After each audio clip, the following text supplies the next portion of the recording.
నమస్తే అన్న. నమస్తే అన్న. బాగున్నారా? బాగున్నామన్న. Very nice.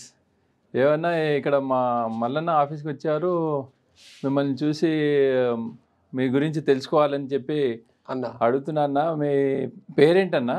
నా పేరు బర్ల మల్లేశం. ఇంటికాడి పేరు తల్లిదండ్రులు పెట్టిన పేరు బర్ల మల్లేశం.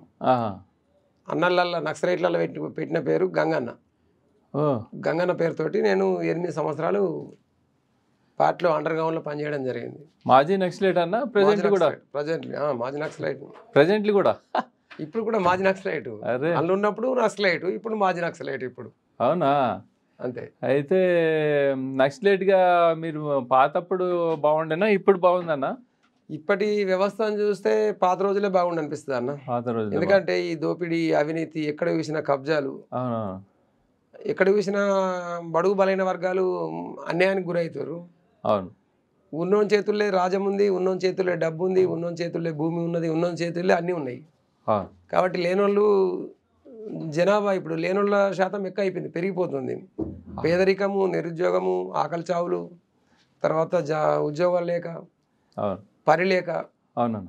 కాబట్టి ఇవన్నీ పెరిగిపోతున్నాయి. కాబట్టి ఒకప్పుడు నక్సలిజం అనేది ఉన్నప్పుడు భయపడదురు, తప్పు చేయాలంటే భయపడదురు, ఒక భూమి కబ్జా చేయాలంటే భయపడదురు, ఓ మహిళ మీద దౌర్జన్యం చేయాలంటే, అత్యాచారం చేయాలంటే భయపడదురు, ఎప్పుడు వచ్చి చంపుతారు అని చెప్పేసి. ఇవాళ ఏమైపోతుందంటే తప్పు చేసినా ఏముంది, 4 రోజులు జైలుకు పోతాం, బెల్ తీసుకుంటాం, పోలీసులకు లంచం పెడతాం, అత్తం ఏమవుతుంది మాకనే ఒక అహంకారం, అహంభావం అనేది పెరిగిపోయిందని అనిపిస్తుంది. మీరు కూడా మరి మా మల్లన్ లాగా ఫైట్ చేయొచ్చు కదన్న. ఆయన ఎప్పుడు ఒక శక్తిలాగా ఎలా ఉద్భవించాడో, అవతరించాడో, అలాగా మీరు కూడా అవ్వచ్చు కదా, ఆయనలాగా చేయొచ్చు కదా. మేము కూడా చేస్తున్నామన్న. ఇప్పుడు అదే ఉద్దేశం కొద్దీ ఇవాళ ఇక్కడికి తీన్మార్ మల్లన్న దగ్గరికి మేము రావడం జరిగింది. మా ఊళ్ళే ఇప్పుడు చెరువులు, కుంటలు, గుట్టలు ఇవన్నీ కూడా కబ్జాలకు గురైపోతున్నాయి. రెడ్డి వర్గం అని చెప్పేసి రెడ్డిలు చెరువు 130 ఎకరాలు ఉండే, ఇప్పుడు ఇవాళ 90 ఎకరాలకు వచ్చింది. అది అంటే చెరువు చుట్టూ ఉన్న భూములు అన్నీ కూడా మట్టి, మట్టి తీసుకొచ్చి ఎత్తి వేసుకొని దాని ఇయ్యాల మనం ఇక్కడ హైదరాబాద్ కదా హైడ్రా తీసుకొచ్చారు కదా, చెరువులు కుంటలు ఎట్లయితే కబ్జా చేస్తారు. రేవంత్ రెడ్డి అన్న మంచి పని చేశాడు కదా, చేస్తారు. అలా కాకుండా ఊర్లలో కూడా చేస్తారు అని చెప్పేసి మేము ఎస్సీ, ఎస్టీ, బీసీ ఐక్యవేదిక ఏర్పాటు చేసుకొని ఈ రాజకీయ పార్టీలు అన్నిటికీ పార్టీల రహితంగా అన్ని పార్టీలలో ఉన్నాం మేము. కాంగ్రెస్ పార్టీ ముందు కేసీఆర్ ప్రభుత్వం ఉన్నప్పుడు రియల్ ఎస్టేట్ అని చెప్పి యాదాద్రిలో మొత్తం మశానం చేసిండు. ఆయన ఏం చేశాడు, గుంటల్లో అది చెరువులు అంతా మట్టి దిబ్బలు కప్పేసేసి రియల్ ఎస్టేట్ వాళ్ళ కోసం చేసిండు, దేవుడి కోసం ఏం చేయలేదు. అంత మోసం చేశాడు కాబట్టి దేవుడు ఈ రోజు ఆయనకి పతనం చూపించాడు, మరి శిక్ష ఇచ్చాడు. అలాంటి వాడిని ఎప్పటికప్పుడు నిలదీసిన యోధుడు మల్లన్న గారు. మరి మీరు నక్సలైట్ అయి ఉండి ఎందుకు నిలదీయలేదని నేను అడుగుతున్నా. మేము అప్పుడు నిలదీసినాము, అప్పుడు లంఘనం చేసిన వాళ్ళని, తప్పులు చేసిన వాళ్ళని దండించినాము.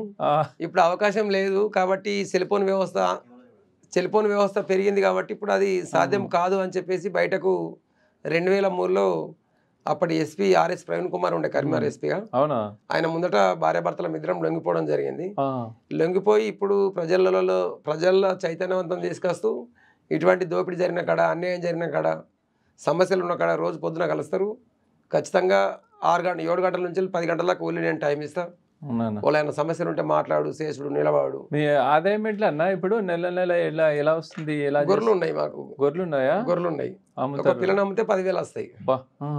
ఓ 100 గొర్రెలు ఉన్న కాడ 50 పిల్లలు అయితే ఉంటాయి. కేసీఆర్ ఇచ్చిండు అన్న అప్పుడు గొర్రెల పంపిణీ? కేసీఆర్ ఇచ్చిండు కానీ అన్న అవన్నీ చనిపోయినాయి, మోసం. అది నాసిరకమైన గొర్రెలు ఇచ్చిండు. ఇక్కడ ఆంధ్ర తీసుకుపోయి ఆంధ్రలో బతికిచ్చినట్టు చేసిండు. వాస్తవంగా ఇచ్చేది ఏమన్నా ఉంటే అక్కడనే తెలంగాణలో ఇస్తే తెలంగాణ వాళ్ళు లాభపడదురు, సంపద పెరుగుతుండే. కానీ ఆంధ్రకెళ్ళి గొర్రెలు తీసుకొచ్చే వరకల్లా అక్కడ ఎక్కడలేని డిమాండ్ అయిపోయింది. చిన్న పిల్లకు కూడా, ఇయ్యాల పుట్టిన పిల్లకు కూడా మనం అక్కడ దానికి ఎక్కువ రేటు పెట్టి దానికి కాస్ట్ పెట్టి మనం కొనుకొచ్చి నష్టపోవడం అయింది. ఆయన నష్టపోయింది, యాదవుల పరంగా నష్టపోయింది. కేసీఆర్ ఆయన అగ్రవర్ణాల కోసమే చేసిండు, బడాబాబుల కోసమే చేసిండు, పేదవాళ్ళ కోసం ఎవరు చేయలేదు, ఏం చేయలేదు. పేదవాళ్ళకి చేద్దామని వచ్చిన యోధుడు మన మల్లన్న గారు, ఇంకా రేవంత్ రెడ్డి అన్న గారు. కాబట్టి ఈరోజు తింటున్నారు, నలుగురికి అన్నం పెడుతున్నారు. మరి రేవంత్ రెడ్డి అన్న గారు నిరుద్యోగుల కోసము నోటిఫికేషన్ ఇచ్చిరా, ఇంకా 10,000 పోస్టులు కూడా చేయడం జరిగింది.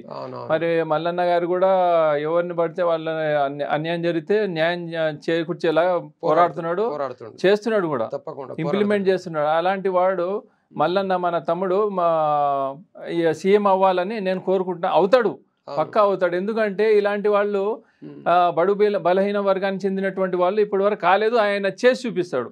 అంత పట్టుదల కలిగిన మనిషి ఆయన.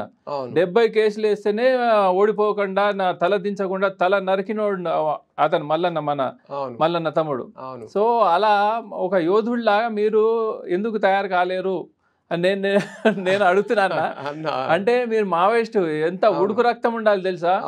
ఈ ఏజ్ లో కూడా మీకు ఆ రక్తం ఉడుకుతూనే ఉండాలి. ఇప్పటికైనా, అప్పుడైనా, ఇప్పుడైనా, ఎప్పుడైనా రక్తం ఉడుకుతుంది. నా మీద 30 కేసులు ఉన్నాయి. నా మీద కూడా తక్కువ లేవు కేసులు. 2 సార్లు వరంగల్ సెంట్రల్ జైల్లో పెట్టిర్రు. కొన్ని కేసులకు బెల్ తీసుకున్నా, ఇంకా తిరుగుతున్నా. ఇంకొక 2 కేసులు ఉన్నాయి. 28 కేసులు అయిపోయినాయి, అక్కిపెట్టలే అయిపోయినాయి. ఇంకొక 2 జైచాల కోర్టులో ఉన్నాయి. 2 కేసులు తిరుగుతున్న కేసులకు. కానీ ఇంకా కూడా కేసులు అంటే నాకేం భయం లేదు. ఎందుకంటే న్యాయం వైపు, అన్యాయం జరిగినప్పుడు ఖచ్చితంగా అన్యాయాన్ని ఎదిరించాలని చెప్పేసి న్యాయం వైపు నిలబడుతున్నా. మిగతా వాళ్ళని కూడా ప్రజలు చైతన్యవంతం చేస్తున్నాం. కానీ ఆర్థికంగా లేదు, బీద కుటుంబం కాబట్టి, పని చేయకపోతే నడవదు కాబట్టి. ఇప్పుడు ప్రభుత్వంలో మార్పు వచ్చింది, మంచి పరిపాలన అందిస్తున్నాడు రేవంత్ రెడ్డి అన్న. ధరలు కూడా తగ్గొచ్చింది, రియల్ ఎస్టేట్ మంచి లేని వాళ్ళు కూడా కొనొచ్చు. అలా మంచి మూవ్మెంట్ వచ్చింది. కొందరు రియల్ ఎస్టేట్ పడిపోయిందని ఆయన మీద దుమ్మెత్తిపోస్తున్నారు. కానీ మంచిగా అయింది, మనలాంటి వాళ్ళు కొనగలుగుతారు కదా, అదైంది మంచిగా. యాదాద్రిలో మొత్తం తగ్గిపోయింది, రియల్ ఎస్టేట్ అనేది డౌన్ అయింది. మంచిదా అంటే మంచి మార్పా కాదా? మార్పే. ఎందుకంటే చిన్నకారు వర్గాలు కూడా బడుగు కొనాలి కదా, ప్లాట్ కొనుక్కోవాలి, ఒక ఇల్లు కట్టుకోవాలంటే కట్టుకోవచ్చు. అవును, ఇంకా తగ్గాలి. రియల్ ఎస్టేట్ అనేది మంచి, అంటే పేదవాళ్ళకు, మధ్య తరగతి వాళ్ళకు కూడా అందాలి. అంతేగాని ఇప్పుడు ఎంతసేపు వాళ్ళేనా కొనేది?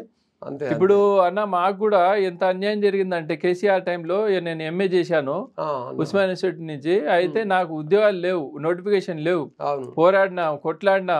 తెలంగాణలో ఆర్టిస్ట్ నేను, ఆంధ్రాలో నేను సినిమా హీరోని విలన్ గా చేశాను. కాశీనగర్ 1947 సినిమాలో హీరో, ఘాటి సినిమాలో హీరో, చిత్రలేఖ అనే సినిమాలో విలన్ గా చేశాను. 40 షార్ట్ ఫిలిమ్స్, 30 ఆల్బమ్స్ చేశాను. నాకు మాలాంటి కళాకారులకు, టెక్నీషియన్స్ కి, ఒక నిరుద్యోగికి ఉద్యోగం లేదు, అక్కడ కళాకారుడిగా కూడా ఉపాధి లేదు. అట్లా చేస్తే 2 సార్లు ఎమ్మెల్యేగా పోటీ చేసిన మల్కాజ్గిరి నుంచి, ఒకసారి ఎంపీగా పోటీ చేసి ఆ కేసీఆర్ ని దింపాలని చెప్పి పోరాడినా, గెలిచినా. ఈరోజు మనము పదవులు రాకపోయినా, మనం గెలవకపోయినా మనం గెలిచినట్టే. ఎందుకంటే నేను ఆయనను ఓడగట్టడానికి నేను నిల్చున్నా కాబట్టి నేనే గెలిచినట్టు, నైతికంగా గెలిచినట్టే. మన తెలంగాణ నైతికంగా గెలిచినట్టే కదా. నిరుద్యోగులందరూ పెన మార్పు వచ్చింది. అసలు మల్లన్న గారు చేసినటువంటి చైతన్యం ఇంత అంత కాదు. ఆయన ఒక్కడే ఇంత మార్పుని తీసుకొచ్చిండు, చైతన్యం తీసుకొచ్చిండు అన్న మల్లన్న తమ్ముడు. నాకంటే 4 ఏళ్ళు చిన్ననే ఆయన, కానీ ఎంత శక్తి, ఎంత పట్టుదల ఆయనలో ఉంది. అది కూడా నాలో కూడా ఉంది. కానీ ప్రతి ఒక్కడు సూర్యుడు కాలేడు, సూర్యుడు అందరికి వెలుగిస్తాడు. అలా ఈయన కూడా, రేవంత్ రెడ్డి అన్న కూడా మంచి వ్యక్తి. ఆయన అందరి లేని వాళ్ళు కూడా బాగుండాలని కోరుకునే వ్యక్తి. ఈ కేసీఆర్ ఎట్లాంటి వాళ్ళు అంటే, వాళ్ళంతా ఫ్యామిలీ మొత్తం చూశారు కదా, దొంగల ముఠా. ఎక్కడ చూసినా దోపిడి చేసుకొని మన నోట్లో మట్టి కొట్టినటువంటి వాళ్ళు ఈ రోజు బాగున్నారా? ఆమె బాగుందా? వాళ్ళ కూతురు బాగుందా? లిక్కర్ రాణి బాగుందా? డ్రామారావు ఏం బాగున్నాడా? రకుల్ ప్రీత్ అంతా వ్యవహారం నడిచింది మొత్తం ప్రూఫ్ తో సహా అన్ని. ఇంకా కాళేశ్వరంలో కూడా అవకతవకలు జరిగిందంటే ప్రూఫ్ తో సహా చూపించారు.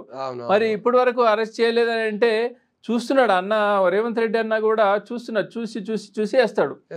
ఎందుకంటే ఆయన మామూలుడు కాదు, ఎంత గట్టిగా పొట్టిగా ఉంటాడు మా అన్న రేవంత్ రెడ్డి అన్న. నేను వీరాభిమాన్ని ఎన్నోసార్లు కలిసినా అన్న, చాలా గట్టోడు మా మల్లన్లాగా. మాటకారి అసలు మాట్లాడితే గడగడగా వణకాలి ఆ కేసీఆర్. ఆ రామారావు కేసీఆర్ కి ధీరుడు మొగుడు. అసలు ఏం మాట్లాడతాడన్నా, అసలు ఒక మాట ఒక ప్రశ్న అడిగితే దానికి ఆన్సర్ ఇచ్చేసి వాళ్ళ నోరు మెదపకుండా చేస్తాడు. కుటుంబానికి రేవంత్ రెడ్డి మిండెడు. అవును కరెక్ట్. మరి మామూలుడు కాదు ఆయన, ఒక్కడే రెడ్డి సమాజం అని కాదు, ఆ వర్గం ఈ వర్గం కాదు. నువ్వు ఆ కెపాసిటీ, నీ టాలెంట్ ఉందా లేదా, నీకు ఆ పోరాడే శక్తి ఉందా లేదా, ప్రజలకు కలుపుకొని తీసుకెళ్లే మా స్వభావం ఉందా లేదా అనేది చూస్తారే తప్ప ప్రజలు ఎంత. ఇప్పుడు నువ్వు సీఎం అయిపోయావు, ఫోజులు కొడితే ప్రజల ముందు ఫోజులు కొడితే నడిచిపోద్దా? ప్రజలు తిరస్కరిస్తారు, మళ్ళీ నెక్స్ట్ తీర్పు వేరే ఇస్తారు కదా. మరి వాళ్ళను హింసించిన ఎంత అహంకారం, ఎంత కుసంస్కారం అండి అది వాళ్ళది. కేసీఆర్ కుటుంబము ఎంత నాశనం చేసింది తెలుసా మా కళాకారులకు. తెలంగాణ విభజన చట్ట ప్రకారం తెలంగాణ స్టేట్ విడిపోయింది, కానీ తెలంగాణ ఫిలిం ఇండస్ట్రీ డివైడ్ చేయలేదు అన్నవాడు. చేయలేదు. ఆయన ఏం చేసిండు, ఎంతో కొంత ప్యాకేజ్ తీసుకొని మా నోట్లో మట్టి కొట్టి మా పొట్టు మీద కొట్టిండు అన్న. ఆయన ఉద్యోగం ఇవ్వలేదు, కళాకారులకు ఉపాధి ఇవ్వలేదు. ఆయన పోరాడి 4 సినిమాల్లో హీరోగా చేశాను, 5 సినిమాలు విలన్ గా చేశాను, పోరాడుతున్నాను. ఇప్పుడు నేను చెప్తున్నాను ఏంటంటే Telangana film industry, Tollywood industry ఏర్పడాలి, కానీ ఏర్పడకుండా చేసిండు వాళ్ళు ప్యాకేజ్ తీసుకొని వాళ్ళు బాగుపడ్డారు తప్ప మేము ఎక్కడ బాగుపడ్డామన్నా. అలాంటి వ్యక్తులను ఎట్లా చేసిండన్న రేవంత్ రెడ్డి అన్న, హ్యాట్స్ ఆఫ్. ఆయన ఆ నాగార్జున ఆ కన్వెన్షన్ హాల్ పలగొట్టేసిండు అన్న, అన్యాయంగా కట్టిండు కదా, పలగొట్టేసిండు. అది అట్లా ఉండాలన్నా. ఎంతసేపు వాళ్ళ భజన చేసుకుంటూ ఎంత ప్యాకేజ్ ఇచ్చేస్తే నోరు మూసుకోవడానికి ఏమన్నా రేవంత్ రెడ్డి అన్న కేసీఆరా? కాదు కదా. ఆయన మగాడు, తాట తీస్తాడు. ఇది హైడ్రా కూడా తీసుకొచ్చింది వాళ్ళ కోసమే. అంటే చేయాలన్నా, ఎందుకంటే పేదవాళ్ళు బతకాలి, అది ఆలోచించాలి. ఎంతసేపు అగ్రవర్ణాలు వాళ్ళే కాదు, బడు బలహీన వర్గానికి చెందినటువంటి మాలాంటి ఎస్టీ ఎస్సీ మా అన్న మల్లన్న లాంటి వాళ్ళు కూడా రావాలి, ఏలాలన్నా, రాజ్యాన్ని ఏలాలి. ఎంత కుట్ర జరిగిందన్న, 10 సంవత్సరాల ఉద్యోగం లేకుండా అన్న, సినిమాల్లో అవకాశాలు లేకుండా, ఉపాధి లేకుండా, మా ఉన్న ఆస్తులు అమ్ముకుంటే 12 కోట్ల ఆస్తి పోయిందన్న నాది. అట్లా కొంతమంది ఆస్తులు లేవు, ఏం లేదు, ఆత్మహత్య చేసుకుని చచ్చిపోయారు. మరి ఎంత కలిసిపోయింది. మా తమ్ముడు చనిపోయిండు అక్కడ, చాలా మంది తమ్ముళ్ళు చనిపోయారు, అన్నలు చనిపోయారు. ఉస్మాన్ యూనివర్సిటీ హాస్టల్లో నేను చదివిన, ఎంఏ చేశాను అన్న నేను. అయితే అది కలిసి వేసి నేను ఎమ్మెల్యే అవ్వాలి, ఎంపీ అవ్వాలి నేను అనుకోలేదు, కానీ ఆయనని కేసీఆర్ని ఓడగొట్టాలని నేను నిల్చున్నా అన్న. బరాబర్ గెలిచిన ఈరోజు మేము మా అన్న మల్లన్న గారు ఎమ్మెల్సీ అయినా, అది చూసి ఆనందం అన్న. అసలు మామూలు, అసలు 0 నుంచి హీరోగా ఎదిగినటువంటి మా అల్లన్ని చూసి నేర్చుకోవాలి. చాలా మందికి ఐడల్, ఇన్స్పిరేషన్ మా అన్న మల్లన్న. వాస్తవంగా బీసీ రేపు వచ్చేది బీసీల రాజ్యమే కాబట్టి బరాబర్ అవుతాడన్న మా మల్లన్న. నెక్స్ట్ సీఎం అవ్వకపోతే నేను మళ్ళీ ఇంటర్వ్యూలో కూర్చోను, కష్టపడదాం అందరం కూడా.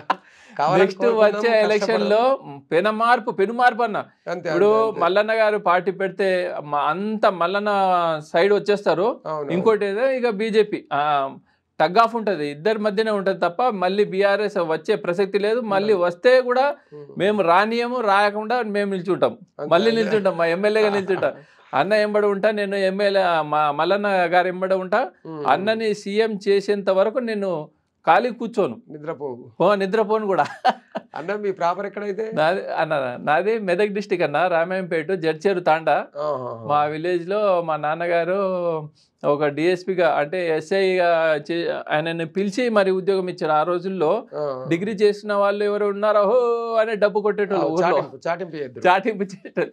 అయితే 100 మంది జనాభాలో మా నాన్నగారు ఆయన ఒకడే చదువుకున్న వ్యక్తి, కిషన్ రాథోడ్ అని పెద్ద పేరు, మంచి విప్లవకారుడు. ఆయన కూడా తెలంగాణ ఉద్యమకారుడు. మా నాన్న ఈరోజు లేరు, 4 ఏళ్ళు స్వర్గీయులు అయిపోయారు. మా అమ్మగారు మీనాకుమారి, ఆమె కూడా స్వర్గీయులు అయ్యారు. ఆమె కూడా తెలంగాణ పోరాటంలో పాల్గొన్న ఆమెనే, యోధురాలు. మరి ఎట్లా ఇప్పుడు భూమి ఉందా అన్న? ఎట్లా మరి ఇప్పుడు మీరు ఏం పని చేస్తారు? భూమి ఉందన్న, మా నాన్నగారు నాకు ఇచ్చిపోయిన భూమి ఉంది, 2 ఎకరాలు ఉంది. ఇక అన్నదమ్ముల మేము అంతా 6గురం ఉన్నాము, అంతా కలిసిమెలిసి ఉంటాము. ఇక ఒకళ్ళు సాఫ్ట్వేర్ ఇంజనీర్, ఒకడేమో రియల్ ఎస్టేట్, ఒకళ్ళేమో పెద్ద మంచి పోస్ట్లో ఉన్నారు. మరి ఇప్పుడు అన్న ప్రస్తుతం మీరేం చేస్తున్నారు ఇప్పుడు? నేను ఇక సినిమా హీరో, విలన్గా చేస్తున్నాను. ఇంకా పొలిటికల్ ఉంటే పొలిటికల్ చేస్తా, రియల్ ఎస్టేట్ మొన్నటి వరకు బాగున్నప్పుడు రియల్ ఎస్టేట్ చేసా, మళ్ళీ సోషల్ సర్వీస్ చేస్తూ ఉంటా, ప్రజలకు అన్నదానం చేస్తుంటా, ఏంటంటే అనాథ పిల్లలకు బుక్స్ పంపిణీ, అట్లా పుస్తకాలు అందిస్తుంటా, బట్టలు అవి ఇచ్చేస్తుంటా, మా వృద్ధ ఆశ్రమంకి వెళ్ళి అక్కడ అన్నదానం చేసేస్తూ ఉంటా ఏడాదికి ఒకసారి. అలా అమ్మ నాన్న పేరు మీద చేస్తుంటా అన్న. ఇంకేమన్నా మీ కుటుంబం గురించి చెప్పండి అన్న. ఇక మేము ముగ్గురు అన్నదమ్ములమన్నా, ఇద్దరు అక్కలు. ఓకే. ముగ్గురు ఇద్దరు అక్కలు నాకంటే పెద్దోళ్ళే. ఒక అన్న పెద్దోడు, తమ్ముడు చిన్నోడు, నేను నడిపాయనను. అవునా? మాది చిన్నప్పటి నుంచి వ్యవసాయ కుటుంబమే. నేను చిన్నప్పుడు ఒక రైతుకు జీతం ఉన్నాం. జీతం ఉంటే మా ఊరికి ఊకే దళం వచ్చేది. ఊళ్ళో భూస్వాములు ఉందరు, జీతగాళ్ళు ఉందరు, పాలేర్ల సంఘం ఇట్లా సంఘం పెట్టిర్రు, రైతుకుల సంఘం, మహిళా సంఘం అని ఇట్లా పెట్టిర్రు.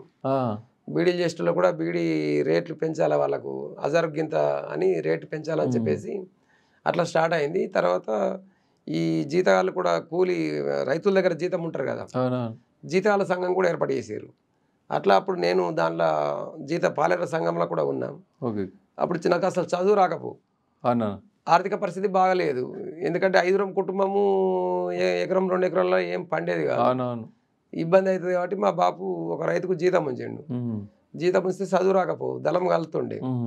దళం కలిస్తే మాకు ఆలోచన ఏమొచ్చిందంటే గంగమల్లయ్య అని చెప్పేసి మా ఊళ్ళో ఒక ఆయన మిలిటెంట్గా అప్పటికే పనిచేస్తుండే.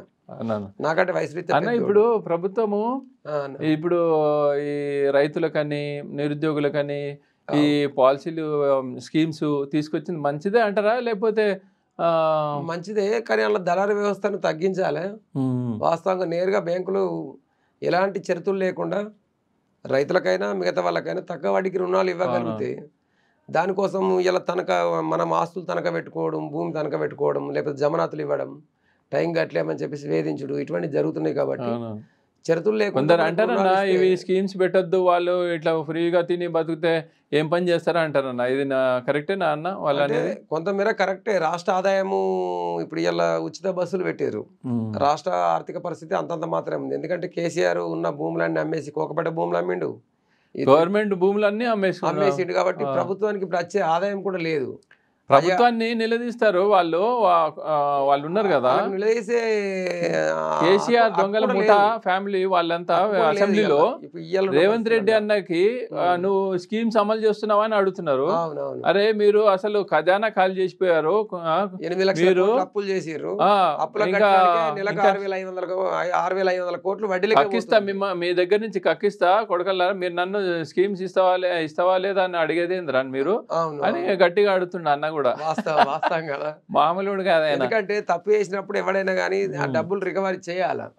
అదే ఇవాళ ఒక రైతు బ్యాంకుకు డబ్బులు కట్టకపోతే బ్యాంకు వాళ్ళు ఊకుంటారు, వచ్చి తలుపుల వాళ్ళు కొట్టుడు, భూమి జప్తు చేసుడు, ఆస్తులు అటాచ్ చేసుడు, ఇవన్నీ చేస్తారు. కాబట్టి ఇలా కేసీఆర్ అయినా, హరిశ్రావు అయినా, తర్వాత కేటీఆర్ అయినా, ఈ లిక్కర్ అయినా ఇలా ఆస్తులన్నీ అటాచ్ చేయాలి. వాస్తవం అటాచ్ చేసి అన్ని అప్పులు కూడా మనకు రికవరీ చేసేయాలన్నా. చేసేస్తే అరే మనకు ఉన్న ఆదాయం, వచ్చే ఆదాయం, తెలంగాణకి వచ్చే ఆదాయము అసలు చూసుకుంటే ఎంత అంటే తెలుసా, పేదవాళ్ళకి పనిచేస్తే కోటి రూపాయలు పనిచేసినా కూడా తరగని ఆస్తి మనకు సంపద ఉంది, మిగులుతుంది. అంత సంపద ఉంది.